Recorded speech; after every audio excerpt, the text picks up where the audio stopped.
Hello everyone. The topic that was given to us is the police system of the country of East and West Germany. So, we will going to tackle first the East Germany, and we prepared some short details about the country. East Germany was a socialist nation formed in 1949 after the division of post-war Germany.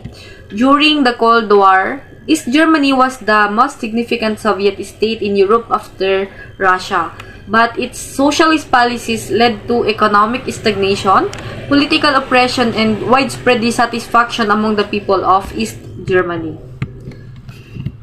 Overview of their police system.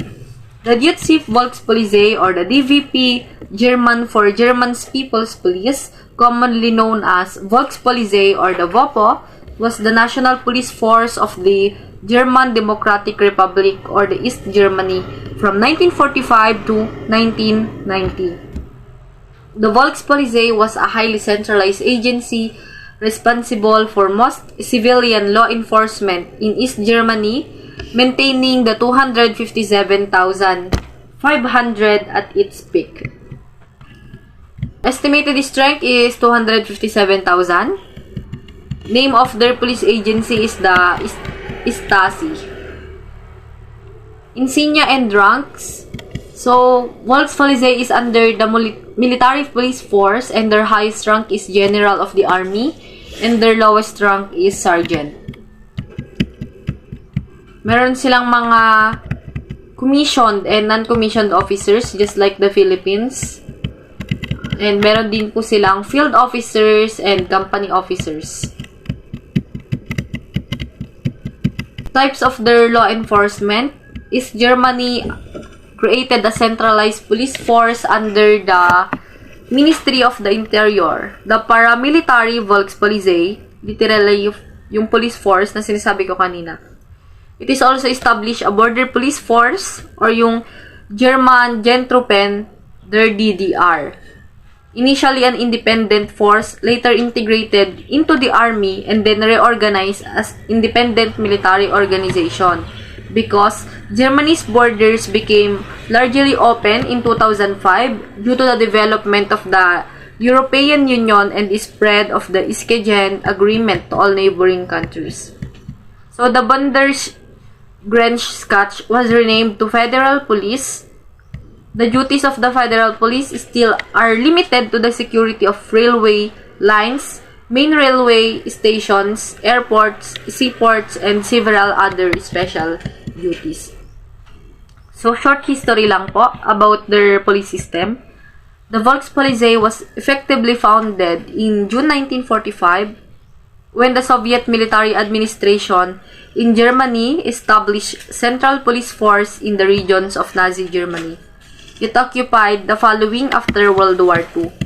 The SVAG approved the arming of community-level police forces on October 31, 1945, but nevertheless remained a non-militarized force. And noong 1946, the Volkspolizei comprised some 20,000 personnel. The police force experienced several challenges at this time. The proportion of non-trained personnel between 65 and 95% undermined its professionalism, and turnover rates of personnel were initially as high as 50%, affecting the stability of the workforce. So, it was formally referred to as Deutsche Volkspolizei, German's police force, from May 1949 onward, 3 months before the GDR's founding. So, paano naman nagre-recruit ang Volkspolizei or yung police ng Germany, East Germany? Recruitment to the Volkspolizei required at least 10 years of education, vocational training, military service, and a history of political loyalty upon joining. Upon joining, a recruit would take a 5-month course at the police academy. The schedule contained political education, police law, criminal law, and procedures, and military styles, fitness training. Afterwards, the recruit completed a 6 months practical internship. The reasons Volkspolizei officers gave for joining the force were a desire to work with people, idealism, family tradition, belief in the system, and the wish to serve one country. So from 1962, the Volkspolizei had its own school in Berlin, Bisdorf, which trained around 3,500 officers up to 1899. There were several other schools like the Kasernierten in Hetten or the barracks units had their own training facilities. So officers were initially trained in the Army Ground Forces from 1963 at the Officers School, and from 1971 the Officers School in Dresden-Wildermen. So sa uniform, the basic categories of uniforms were field, service, semi-dress, and parade. Field uniforms or the Felddienst uniform were for only the Kasernierte Volkspolizei. The field uniform consisted of the NVA service uniform. So the uniform was worn with a field cap, service cap or steel helmet, high black boots, and a leather belt with vertical web shoulders, suspenders. So meron din silang service uniform or yung Dienst uniform. Was a summer service uniform for officers with a blouse jacket worn without a shirt, trousers, and visored service cap. So the winter service uniform featured a jacket, had 4 large patch pockets with button-down tabs jacket, and had 4 large patch pockets with button-down tabs worn with a black belt, and the service cap, breeches, skirt, tie, belt, and high boots are provided for officers and non-commissioned officers. So meron din silang semi-dress uniform or yung Ausgangs uniform. Except in details was the same for all ranks and was worn on off-duty or off-cap, jacket, long trousers, and black low-quarter shoes. The single-breasted jacket was worn without a belt, with a white or gray-green shirt and a green tie. Officers were allowed to wear the jacket with a white shirt. So meron din silang ginagamit pag nagpa-parade or yung parade uniform. For officers was the semi-dress jacket worn with all awards and decorations, breeches and riding boots, steel helmet or police shako or chako from 1950 to the late 1960s. White shirt, green na necktie, and a ceremonial dagger on the left side, fastened a silver-gray parade belt. Officers in guard of honor carry subrest in winter. Overcoat, scarf, and gloves were worn. So, meron din silang ginagamit or yung type of work uniform nila, yung RBS uniform, wherein was governed by seasonal considerations and weather, generally reconditions, red items of service clothing, field, semi-dress, and winter padded uniforms, some dyed black, were issued for all types of fatigue and maintenance details. So, meron ding Volkspolizei uniform. Initially had green Waffenfarben, but later reverted to white except for the transport police who were blue. The uniform of the Kasernierte Volkspolizei is distinguished from that of the NVA Ground Force and Air Defense Force by a green armband with large silver letters identifying the wearer's affiliation. So, ito po yung mga kanilang mga weapons and firearms. Rear infantry weapons of East Germany, Selten Infantry Waffen, der DDR Volksarm. So, yung mga yan po. Parang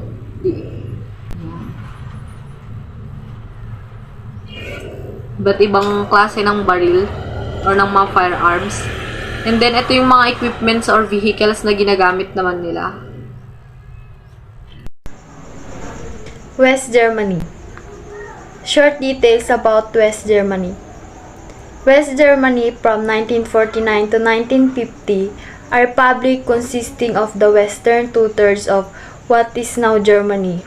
West Germany was created in 1949 when the United States, Great Britain, and France consolidated those zones or portions of Germany that they had occupied at the end of World War II. When West and East Germany were reunited in 1990, West Germany's constitution and official name, Federal Republic of Germany, were adopted by the former East German state. Name of their police agency. The Federal Police, Bundespolizei or BPOL, is the national and principal federal law enforcement agency of the German federal government, being subordinate to Federal Ministry of the Interior, Building and Community. Short history of Bundespolizei. In 1951, the West German government established Federal Border Protection Force, composed of 10,000 men under the Federal Interior or Ministry jurisdiction. The force replaced allied military organizations such as U.S. Constabulary, the patrolling West Germany's borders. The BGS was described as a mobile, lightly armed police force for border and internal security, despite first that would be the nucleus of a new German army.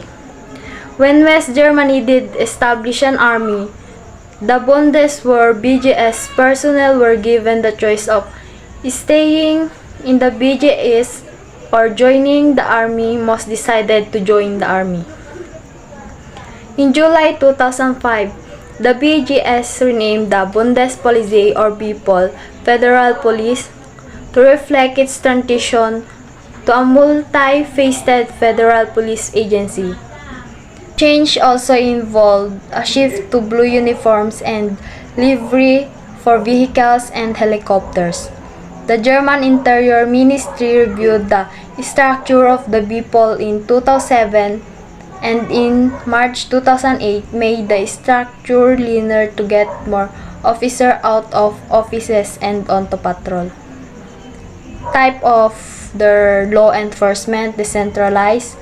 Bundeszollverwaltung Federal Customs Services, Landespolizei German State Police, Volkspolizei former East German Police. And their estimated strength, the Bundespolizei as at September 1, 2020 consists of 51,315 personnel, 34,670 are fully trained law enforcement officers, 8,215, ex-candidates, 8,430 salaried civilian unarmed support personnel.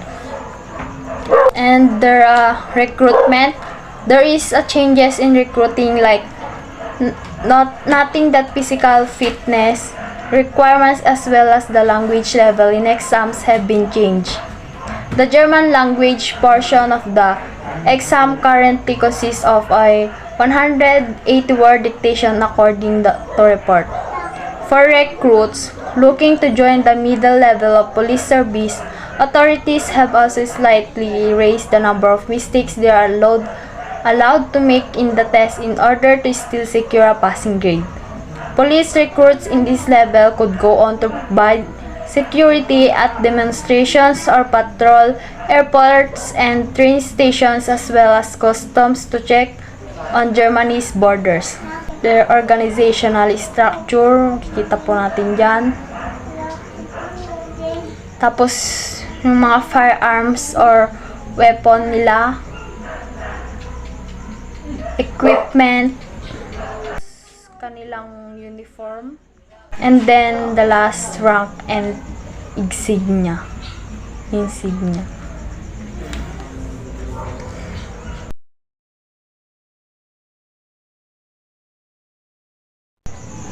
It is the end of our presentation. Thank you for watching and listening.